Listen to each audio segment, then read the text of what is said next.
Okay, slideshow. Come on. Why are you up from the beginning? There we go. Everybody can see this? Can you see Yes. my slides? Cool. Yes. Okay, I know my name is long too. My name is Caitilin Ronan Caitilin. And everybody calls me Cat for that reason. Because most of them will call me Caitlin. Can I call you not Maudie? Not I have everyone never can been be not called Maudie. Mahdi. Oh, it's always called him Mahdi. So I've known him for a while. Okay, let's see. This is a class on research and resources that are out there for basic new heralds to even the advanced heralds. Um, there's a lot of resources out there, more than just that's on our Kingdom page. So let's see if I can go. And it is discussing of the heraldic resources. There's quite a bit out there.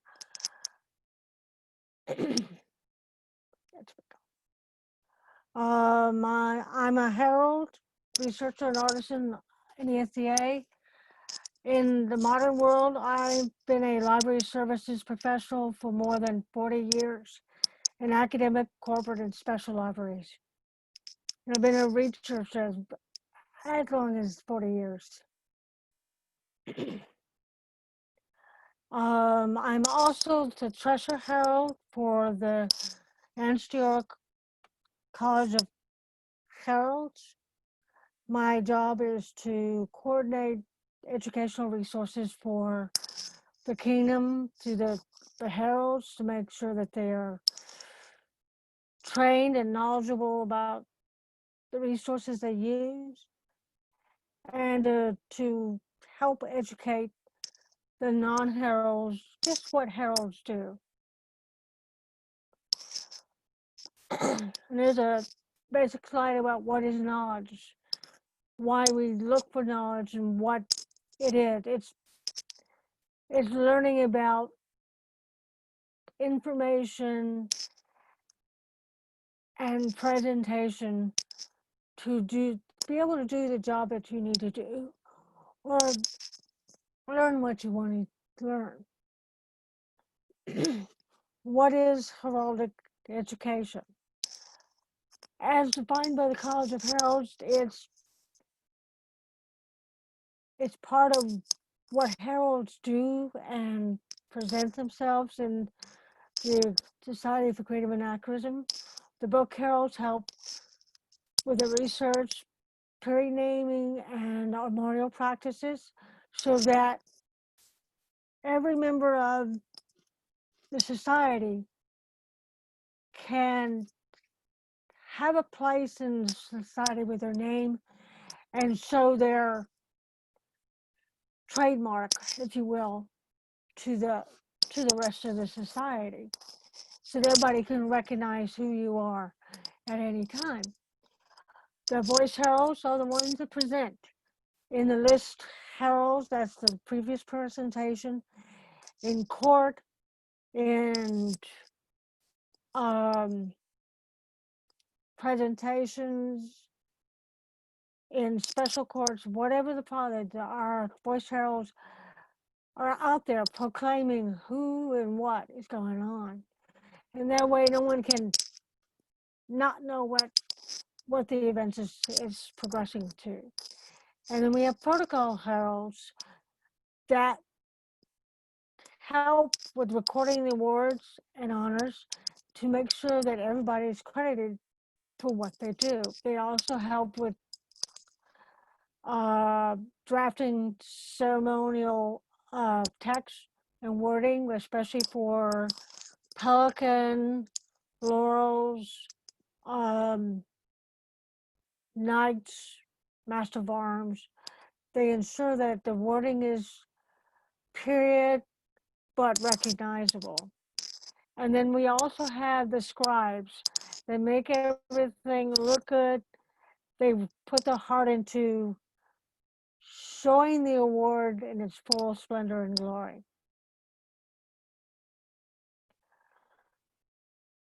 And there's different levels of heraldic research according to your experience, and just as you go along in society, you will learn more and more.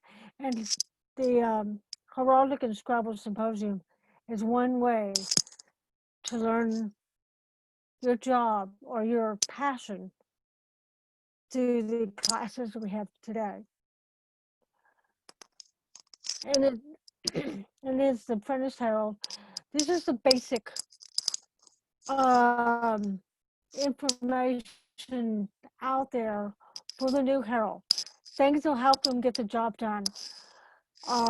As book herald, being able to find the sources to find the names they need to work with. So what is in the SCA College of Arms, what can be accepted and not accepted as names, as in names that are not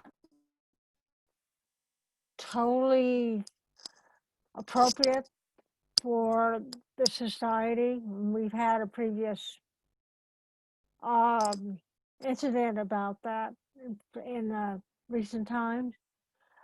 It's getting to where everybody can, one, pronounce your name, two,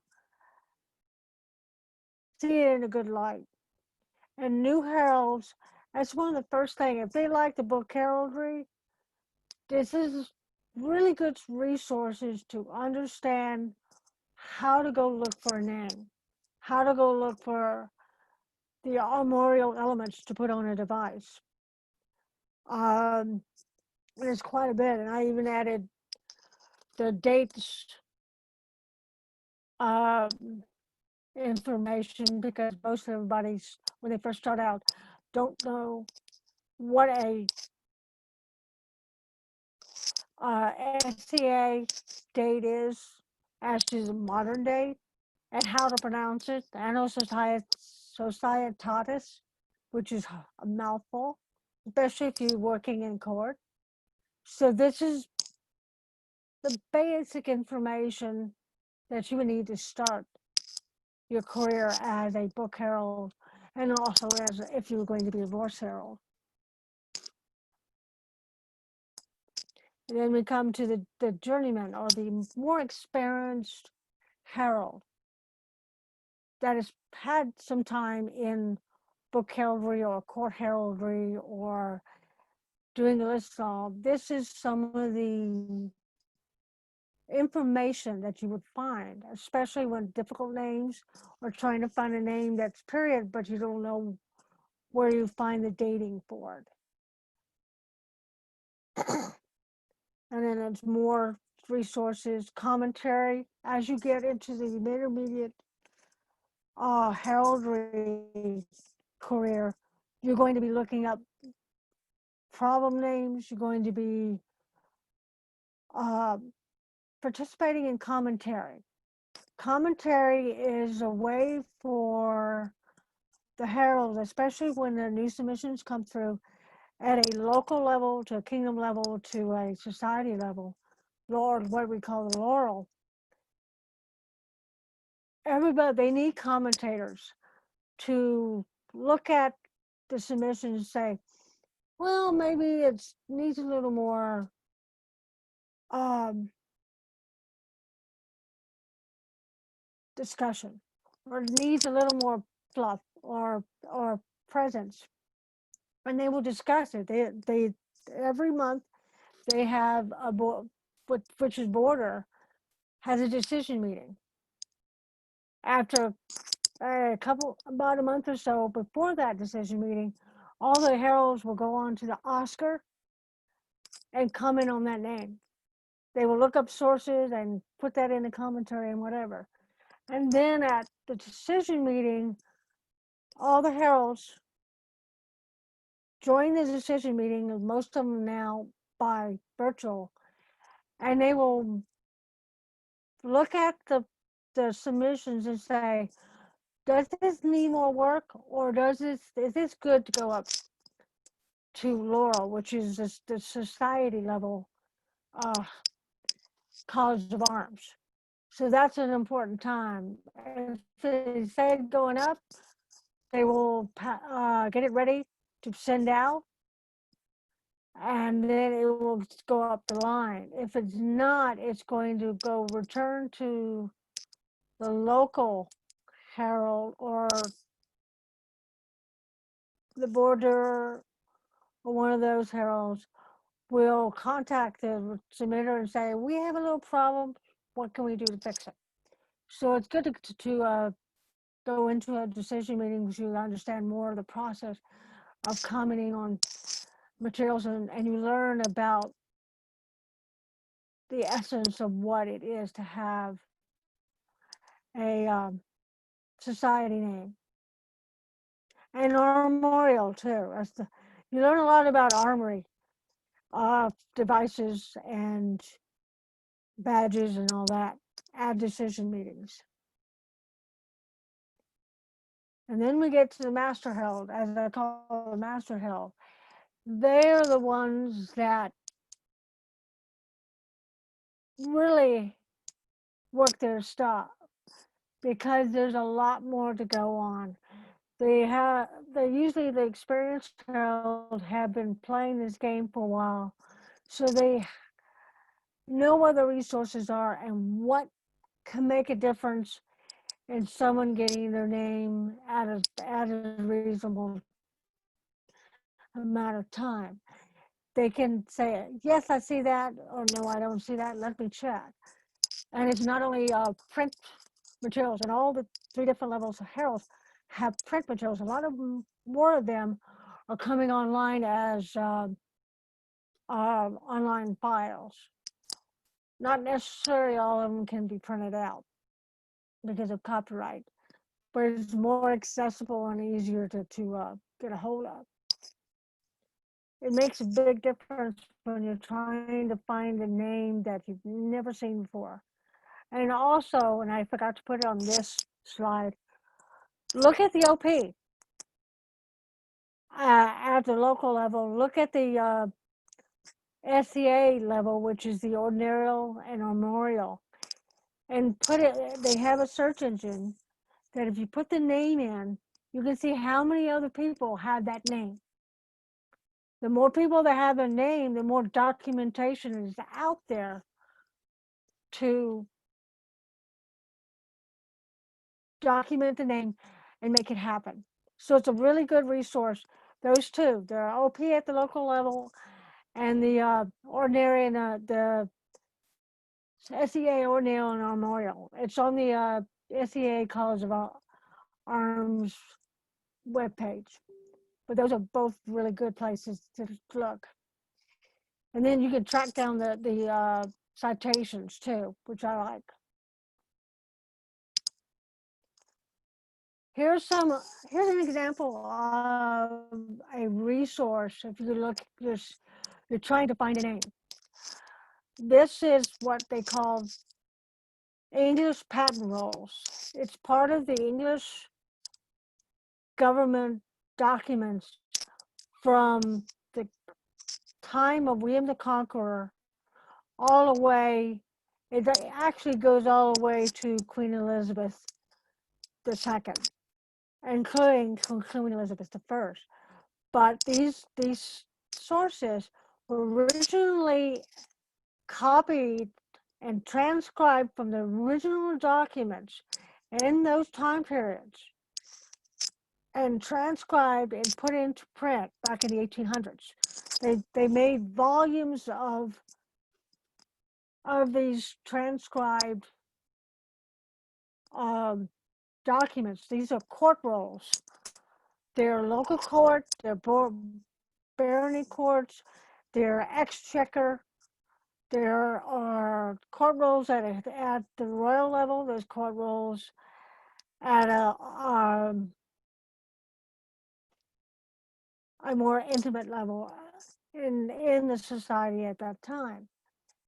And these documents list everybody by the time of the reign of that king or king or queen, mostly kings.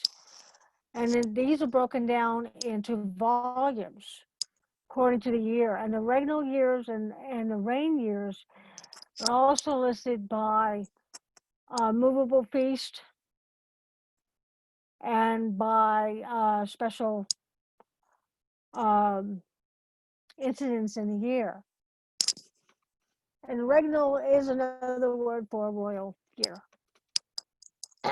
So it's a good place to go when you're trying to find uh, a example of a name. Also, with all these, every page in that document has a listing of the date, as in March of 1232, and then it'll list the time of year and it will list the names.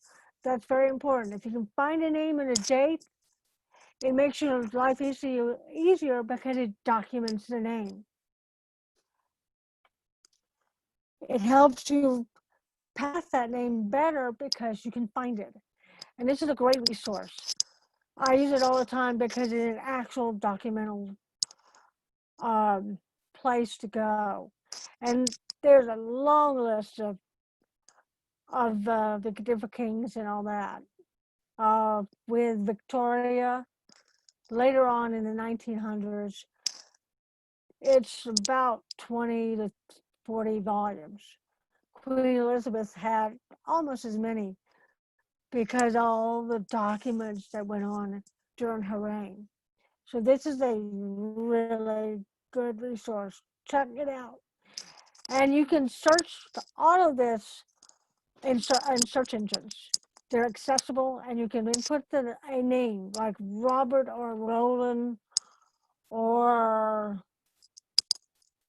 Jacques, because there are Anglo-Norman names, or sometimes the Scottish and Irish and Welsh, depending on how it's spelled. So I really suggest you check it out. Okay, come here. And this is a PDF address for the regnal years, and it'll give you a full list of what those years are and what they involved, so you can track down the document you need in the in those patent rolls. And there are other court rolls, as I said before. They had court rolls for everything under the sun, from the tiniest court to the most elaborate. And by the 21st century, these are all digitized where you can search by name. Makes life a lot easier when you don't have to go volume by volume and page by page because you'll have it digitized. Makes life a lot easier. And some of these internet sources, you can print out the page or get a URL of the page and put it with your submissions documentation. The ones I marked, like this one, the National Archives, has these uh, rolls, the chancery letters and the patent rolls, pipe rolls, and all that. They have them digitized and in search engine. So it makes your life a lot easier when you can document.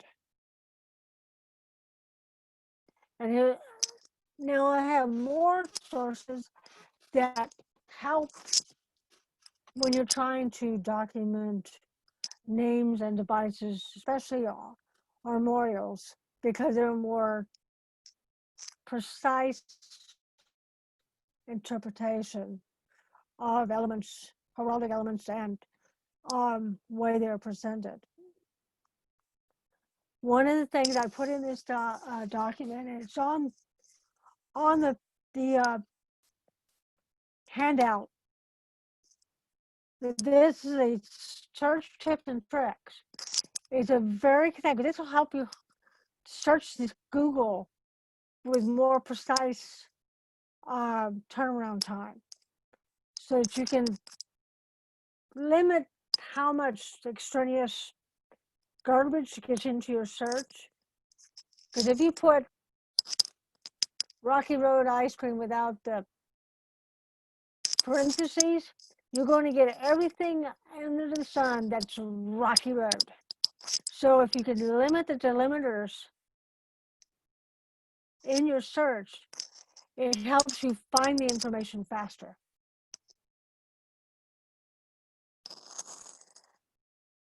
And there's another, I actually put it on 2 times. Ah. Here are some more reference sources. These sources right here are all comprehensive links to various um, armorials, uh, documents of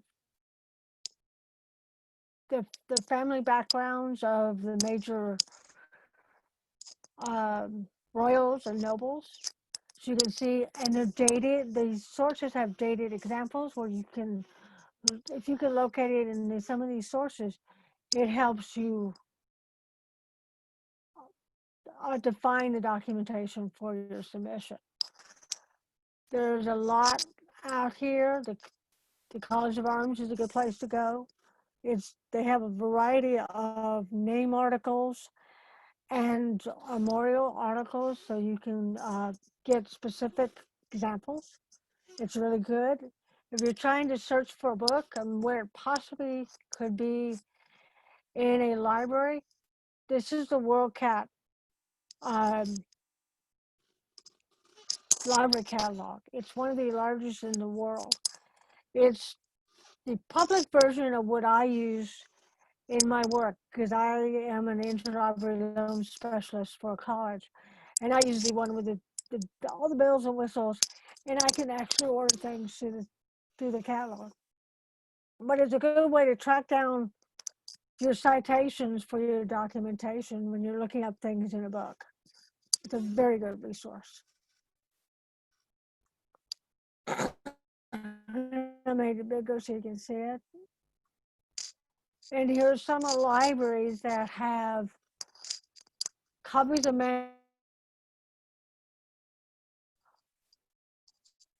examples of artwork of various kings, queens, dukes, duchesses, and all the nobles that would have had been represented in artwork. These are great, really great. And the British Library is really good for locating European sources. They have one of the largest libraries in Europe. Good place to go. And then we have more digital versions. The Digital Library of the Commons has a great deal of materials that are slowly getting digitized. Some of them you can use if you attribute to some of the sources. Use if you attribute the original author, and you can print out the documentation of the URL where you found that source. Google Scholar has a good resource for locating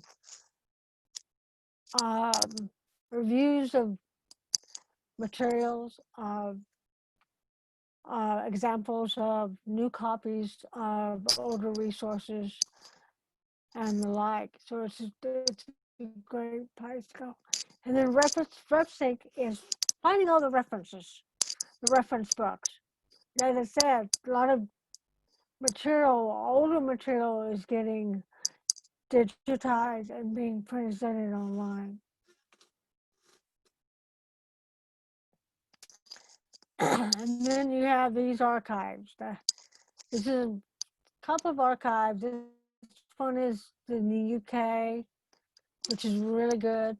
And it has multiple libraries cited in this archives hub, and the Hatsi Trust that are slowly acquiring a lot of older resources that go back into the 1400s to the 1500s, including a lot of these materials I mentioned earlier of the chancery rolls, pipe rolls, whatever, they have it. And then the Internet Archive Digital Library is really great. They have digitized a lot of public domain materials. They have made it possible where you can borrow a book online and read it for an hour. So you can locate your information. The Anglo-American legal tradition, which is part of the Thomas O'Quinn Library of the University of Houston, has set up a comprehensive web page of sources, of legal sources in the United States, of legal sources in the UK, and of legal sources in Europe. And they will have links to all the documents, the Chancery, the Exchequer, all those documents that are now being digitized. It's a good way to actually see the exact document because you can pull it up and literally see what it looks like in print, or in some cases the actual written hand of the original writer. Another source is for onomatopoeics and heraldry. The Dictionary of Medieval Names from European Sources. This is a beautiful project that they have several functions where you can look at names. They will do most of the names that are common in Europe, in Western Europe and North and South parts of Europe. And then as you click on each of the spellings, it'll show you reference citation. Um, you are hyperlinks, and you go on that hyperlink, you can see the actual citation of the original source of where that name was found. So it's an excellent source, and you can use it with your documentation. Resource URL list for the SEA researcher. This is a really good resource too. The Academy of St. Gabriel has over the years done reports on names where they basically go through the names and find all the sources and then make a report to show just what's possible and what's not possible in a name. Was it popular in Europe or the United Kingdom, or was there not enough people representative? So it's a really good resource. Caveat for that is when you find that report, you have to make a summary with the documentation for that URL so you can explain what the report is about. So they ask the College of Heralds and the College of Heralds ask that you make an attempt to document it fully so that they don't have to go scrounge around to find it again. The British Library, as I said before, they have a huge catalog of materials and documents that is really excellent to work with. And the National Archives, and then the Prosopography of Anglo-Saxon England. This is a database where they databased every name they could find to documents from the late 6th century to the late 11th century. So literally, you could go this um, source and locate names, including in the Domesday and the sources. So you can find the actual original spelling, and then you can prove that the spelling was period or not. Then there's more materials, a lot of online material books can be found everywhere, quite a bit, including Google Books. Google Books and the Google Books project has scanned a lot of books back into the 1500s. All it's public domain books, and they made it possible that you can search in them, in them to the Google database. It's an excellent source, and I found books going back to 1545. So it's an excellent way to actually document it when you can't find it anywhere else. Maybe it's there. The Hathi Trust, the Internet Digital Library, Project Gutenberg, and the Anglo-American legal tradition. And all these sources right here, especially the Hathi Trust, the Internet Archive, Project Gutenberg, and Anglo-American legal tradition, can pull up PDF files. They will have them in multiple formats that you can download. Most of them, you can download the material and be able to, in some cases, print out the actual page. And the PDF is basically a photograph of the page of this document that you cannot get a hold of from most libraries because it's special collections, because it's so old. Some of these materials that they've digitized and are preserving will literally fall apart in your hands because of the materials they were printed on.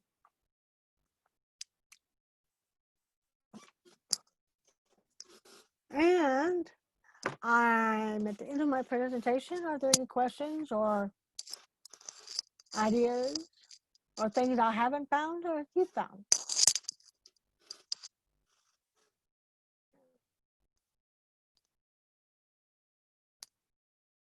I can unmute. I don't mind.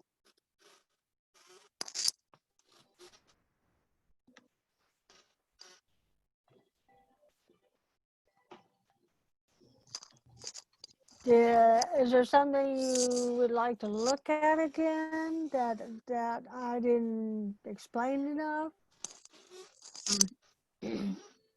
I missed part of the presentation because I got a phone call that somebody made an offer on my house. Ooh, But nice. Okay. so that was good news, but it did interrupt things when you were going through the various resources. Did you mention the Chinese biographical database? No, I haven't seen that one. Okay, I that will have one, to check that out. Is it in Chinese or did they transcribe it?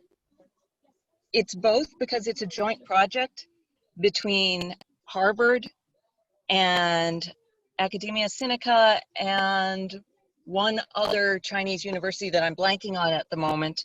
And so you can select the English interface and almost everything is translated into English except for the words for male and female. So that's the one bit Yeah. where if your client's not picky about whether their name is male or female, you can just go in with no Chinese. Otherwise, you need to learn 2 words, but only 2. Yeah. Yeah. Most people don't realize, and I only realize because I've had Japanese and Chinese friends. Backstory, my sister had a Korean pen pal when we were kids. And Japanese, Chinese, and Korean cultures do their names backwards. They do family name first.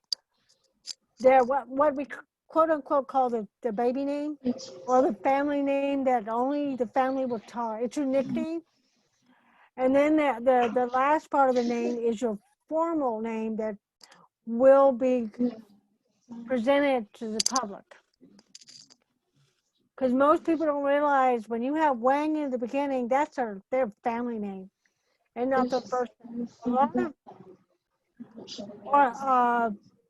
of the Asian community, probably from the 1920s on, started to reverse their names in the Western countries because it got confusing when there's more than one Wang, Chin, Chang, Yasamura, Satomura, whatever. It got confusing because a lot of people, it's like Smith, or because my married name is Watson. That's common as grass. So one of the things when you're looking up Asian names, check the sources, check the naming pattern, and you can find that the naming patterns in the College of Arms. It's in the appendix in the main handbook for the College of Arms, the administrative handbook, also known as SENA, which is, oh Lord, I just forgot the name. Standardized Evolution of Names and Armory. But it'll show you name patterns for most of the cultures of the world, European and Asian, Russian, Turkish, Persian, whatever, and it'll give you a kind of idea where cultures mix and where they didn't. Also, they have a section on the naming patterns, as I said, of last name first, middle, your nickname, and then your formal name. And it'll track Asian, Middle Eastern names, like Mahadi did. Hi. Kat, we have a person from Dragmira asking, is there a way to get a copy of your presentation PowerPoint? I will have to make one. I haven't printed it out yet. You have to give me a little bit of time because I'm still really new at playing with PowerPoint, but I can make it available and try to get it available on the event website. There's a handout. I put it a link in the grid. I'm hoping it linked correctly. That was another thing I had to learn how to do, was get it linked into Google Docs. But if you can't get it to come up, I will also put that PDF link into the event site. And I have way more sources I have on my computer than I know what to do with. It's my own personal bookmark library. But there's quite a bit out there. There's more than you think. And finding out there's a Chinese name database, that's perfect. That's harder to find. So there's a lot out there. Not only the sources from the College of Arms and the College of Heralds at each of the kingdoms, but if you go through libraries, you will find more sources. And when we get to go back into library buildings, if you print out a source you found that you're not sure where to locate, go to a reference librarian. They love questions like that. That's their fun. They're right now they're missing that. They can do it online, but they like doing one-on-one with patrons. So there's a lot out there. Check it out. Anything else? About almost a quarter till. Anything you found that I have not found?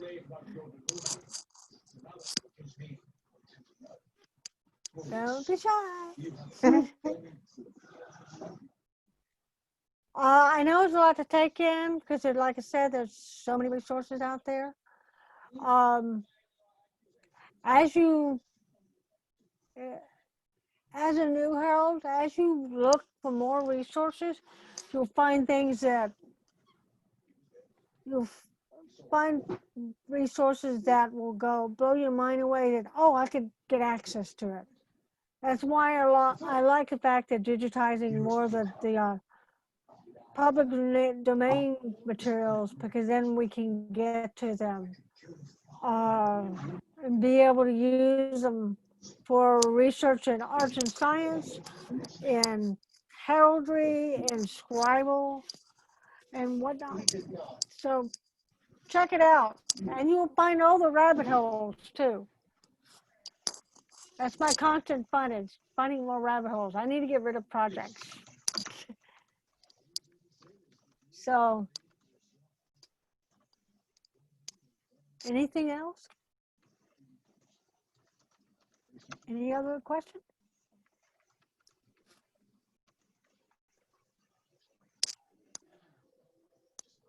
Okay. Okay. I'm gonna stop sharing my PowerPoint. If I can. How do I get out of it? I believe you just hit. There you go. Yeah, I'm so new to this too. I do better going to meetings. Maral, I'm sorry if I butchered your name. She posted the link to the Chinese database in the chat section. Good. If you want access to that. And we are asked to, we're not showing the PDF, so when you get a chance, if you could post the PowerPoint and your handout to the event page, that would be greatly appreciated. Yeah. I'm going to go ahead and stop the recording since it doesn't seem we really have any questions. And it's almost court time.